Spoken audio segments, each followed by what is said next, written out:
Known for research.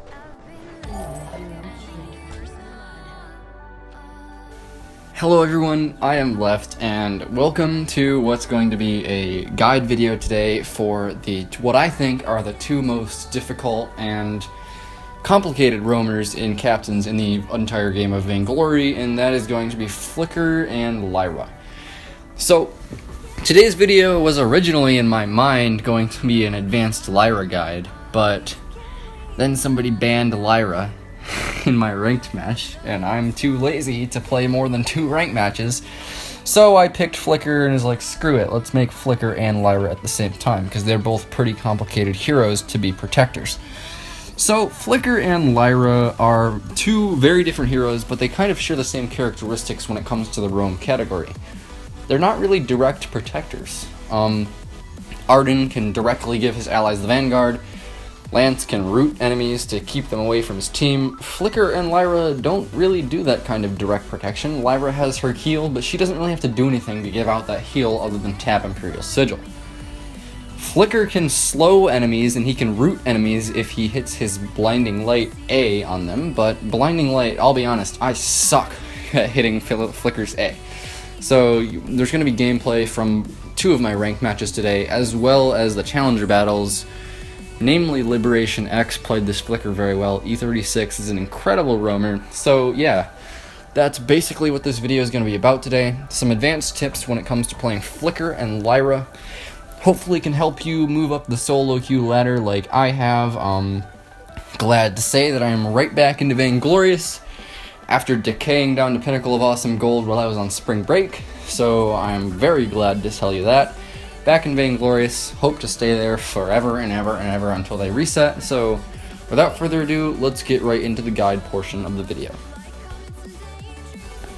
So in this first clip here, there's not really much of an advanced Lyra tip, but it's just kind of me healing our Koshka, and us getting a triple engage onto the enemy Alpha, and we're just going to get a nice early kill on her out of Reboot, and it's going to boost us through the early game. So when you're playing Lyra, your damage from like level 1 to 3 or 4 is like way higher than what a roam should be. Like level 1, 2, 3, and 4, that's like your power spike is Lyra. You gotta be like harassing the enemy laner, dealing damage whenever you can. Never be in range of an enemy hero and not auto-attacking them as Lyra when you're like this level. So, as you just saw there, Lyra's basic attacks at this low level are enough to get some good killing blows. So, when you're playing Lyra, like in the really early levels, you should never not be basic attacking enemy heroes because you do quite a bit of damage even when you're building no damage items at all. So in this next clip here, me and my Koshka have rotated down through the enemy lane and taken the mid camp. And I accidentally throw out Imperial Sigil right there, it was my bad, but we're actually going to not take the Elder Treant because it's going to despawn and jungle's going to intensify. I'm going to buy the fountain.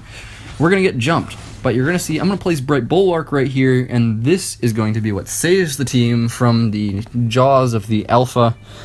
She gets snared, and Koshka and Vox are safe for now. I have Fountain right now. They are 2v3. They did not expect the Vox to be there. And being able to snare Alpha like that means that she's not going to be able to get as many core charge stacks as she would like to before she has to pop Prime Directive or die.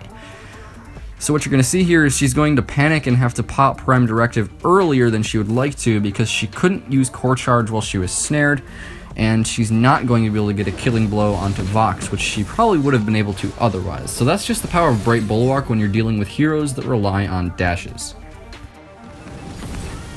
So this next clip is a very long and drawn out fight at the end of this game here, and we are going to win, by the way. It's going to be really long and drawn out. Our Vox went like way too far in. I couldn't really do much for him without wasting Imperial Sigil because he was moving so fast.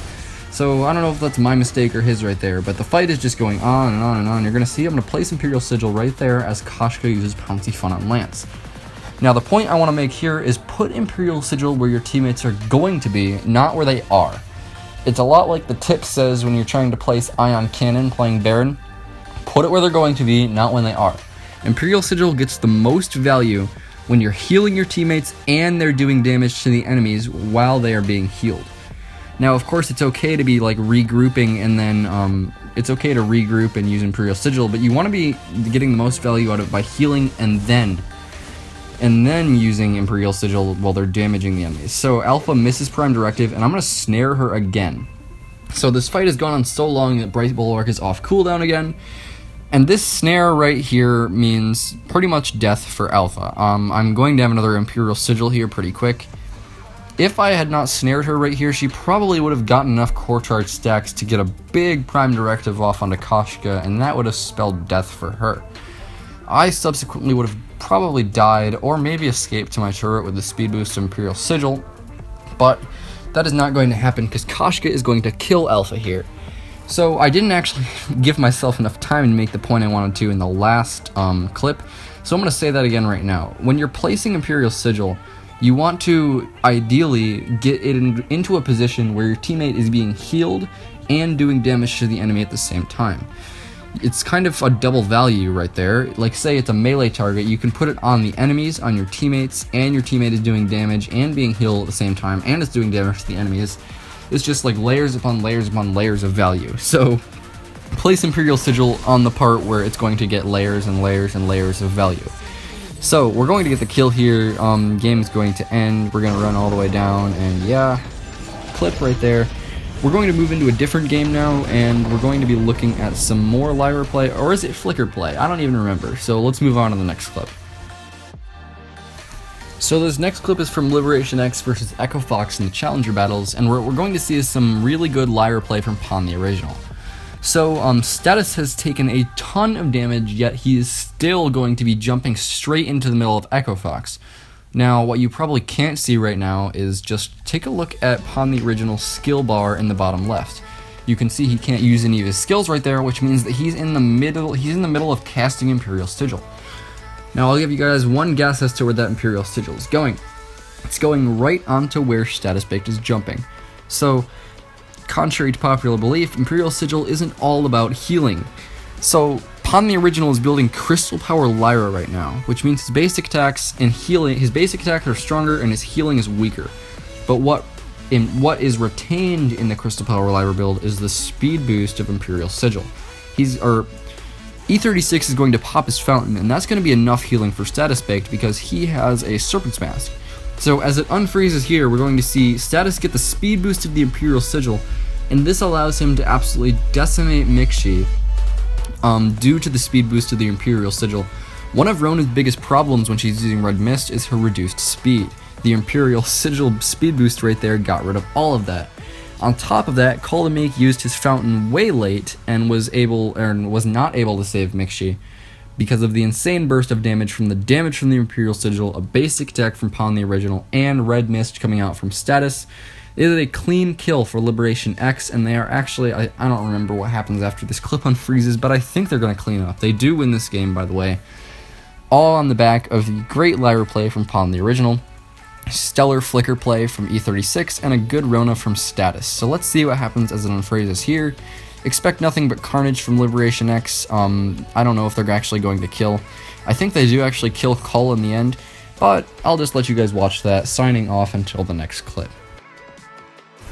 So the next thing here is, it's a bit of me playing Flicker. As you see, I'm rotating down here because my Alpha took a advantageous position in the enemy brush after farming.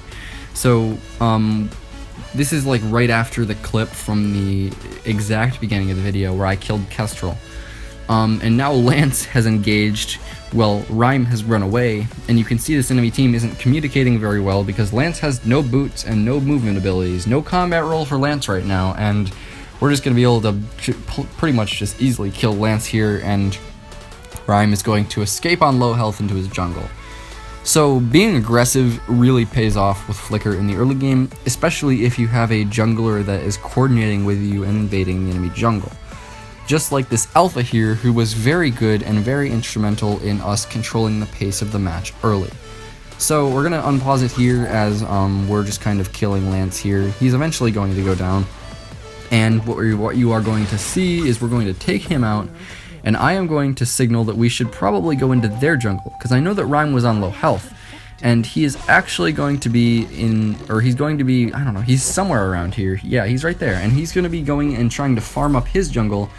And right here, the point I want to make in this clip is that when you're playing Flicker in the early game, and you've got a jungler that's coordinating with you and wants to invade and has the strength to invade early game, you gotta do it. You gotta always be looking for more when you're playing Flicker. You're that sneaky trickster, stealthing around in the bushes, and completely off topic, but some epic quality of life changes are coming to Flicker in 2.4.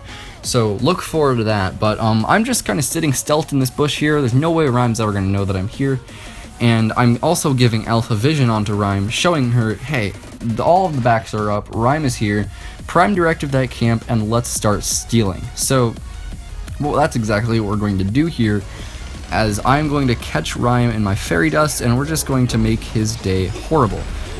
He's going to go down, and we are going to eventually take the bottom camps too. So that's just a little bit of what you want to do early game with Flicker, especially you've always got to make sure though you actually have a coordinated jungler that wants to like invade with you. So yeah, tips for good Flicker play, always be going for more in the early game, especially when you've got a coordinated jungler. This next clip is going to be us turning a horrible situation into a great situation. So Alpha gets herself caught out of position and stuck. And what we're going to see here is their Rhyme going off by himself and thinking that he can steal our forward Treant. But that's not going to happen because I can see him with my Scout Trap, and I'm going to Fairy Dust him on the Scout Trap, slowing him down and forcing him to take the damage of the Scout Trap as well as the slow Fairy Dust. Now at this point he probably sees Gwen and he's pretty scared. But he's Rhyme. He moves incredibly slow, and he's going to definitely have to stay and fight us. So he has no backup right now. Kestrel's all the way back at the turret. Lance is who knows where, probably placing scout traps in the shape of a swastika right now, considering how he played in this game. But we're going to actually take the kill on Rhyme, and I'm going to use my tools of invisibility to actually turn this around into a positive trade. So you're going to see here, Rhyme is going to go down, Lance comes from somewhere and tries to impale. I'm going to hit the invis, and we're actually going to go on to Kestrel too. We get the kill on Kestrel with the help of Gwen, and we actually Fairy Dust Lance too, and Alpha's going to hit the core charge onto her. We turn it into a 3-0. This last clip of my Flicker play is going to be an example of what you don't want to do with Flicker. Now, God knows why we actually won this push, why we actually won the game on this push here, but I activate the Moon Cloak, and we're all going in. We've got Dreams of Grandeur going on to the enemies, and what happens is we all go for different targets. Gwen and I go on to Lance. Who knows why Gwen is on top of Lance? I guess she thought we were all going for Kestrel, but then Kestrel was in the back, and Alpha went for Kestrel. We all just ended up getting super low. I had to pop my fountain and the war treads, and luckily these turrets were low enough that they were actually going to be able to take the game here. And it's just don't engage with the Moon Cloak unless you're absolutely sure. It was really my bad that I didn't really call out the target selection good enough. I mean, how could I have? We were all barreling into the enemy team, and I had my tunnel vision on. I was like, hey, let's kill the first target we see here. Alpha saw Kestrel, Gwen and I saw Rhyme, and the rest is history. But we're actually going to get aced here, and the Kraken's going to take down the crystal for us. So GG to the other team. I mean, it was a really stupid Moon Cloak engage by me. Just, you always have to be so careful with Moon Cloak or it will burn you. It's such a costly ability to use, has an incredibly long cooldown. If your teammate is trying to farm while you use Moon Cloak, he'll probably just get zero value out of it and come right back out of invis.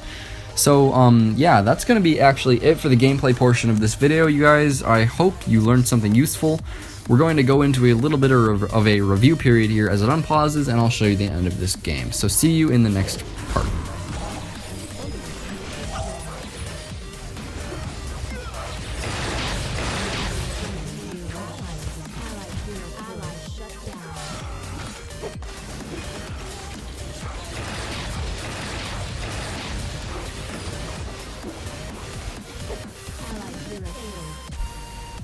So I think there's a lot to be learned when you're playing Flicker and Lyra in high elo ranked play. Especially, let's talk about Lyra first. What did we learn today? Of course, we learned that Bright Bulwark is absolutely stellar when you're dealing with heroes that rely on dashes, like, say, Koshka. You can stop a Yummy Catnip Frenzy just by placing Bright Bulwark. You saw me shut down the enemy Alpha while I was using Bright Bulwark. Unable to core charge, unable to generate stacks to get off that big Crystal Power Prime Directive onto my carries, and such and such and such. Now let's move on to Imperial Sigil. Probably the more complicated ability that Lyra has, although it seems pretty simple. We talked about today getting more and more value out of Imperial Sigil than you have before. And what I meant by that was, say you have a Rona on your team and you're playing Lyra. Now that Rona is going to jump into the enemy team, and she's going to start using Red Mist. But also, you have a Vox on your team in the lane, and he's really low, but he's not in danger of being killed. So the Rona jumps into the enemy team and begins to use Red Mist. Which of these targets could you place Imperial Sigil on to get the most value?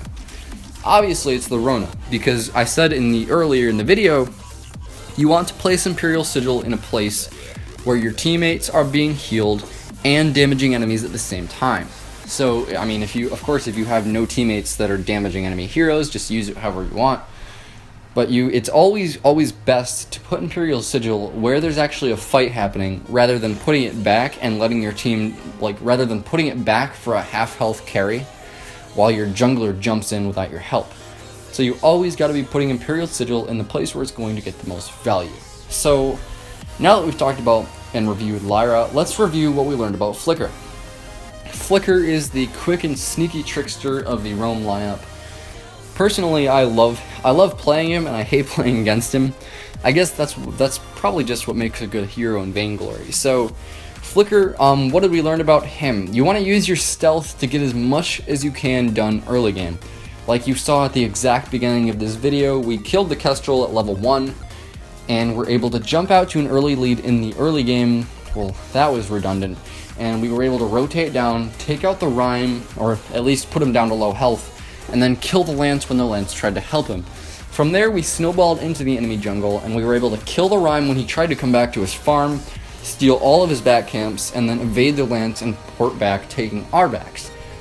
So you always want to be getting as much done as you possibly can when you're playing Flicker in the early game, and what you need to do that is a jungler that knows what you want to do. So you'll want to have usually maybe a Koshka, an Alpha, an aggressive glaive player that is good with his mechanics, anything that can do well in the jungle early game and is not a avoid all enemy contact at all costs hero like Cruel maybe, or Jungle Scarf. Then Flicker is a good hero for your comp. Now when you're picking Flicker, you actually do want a few things on your team. You want an early strong jungler, and you want somebody that at least has a stun. Now a lot of the roamers in the game have stuns, not Flicker. So you want something that at least can stun somebody, like in that game before. Wait a minute, did we even have any stuns? I don't think. Oh yeah, we had a Gwen. So we had the Gwen with the Aces High. That was the stun for our team. We had Alpha with her slows. We had me with my slows. You don't want to have Flicker on a team that has no stuns. That's just not very good. Even if you have a early strong jungler, having no stuns is a recipe for disaster. So that's going to be it for this video today, guys. I hope you all enjoyed it. I hope you all learned something useful. If you did, I mean, like the video, subscribe to me maybe. I'm going to be honest, it doesn't help me out at all because I don't monetize yet. But that is coming soon because I graduate high school in May. So see you guys all later. I might do a video about East Asia server next. And goodbye.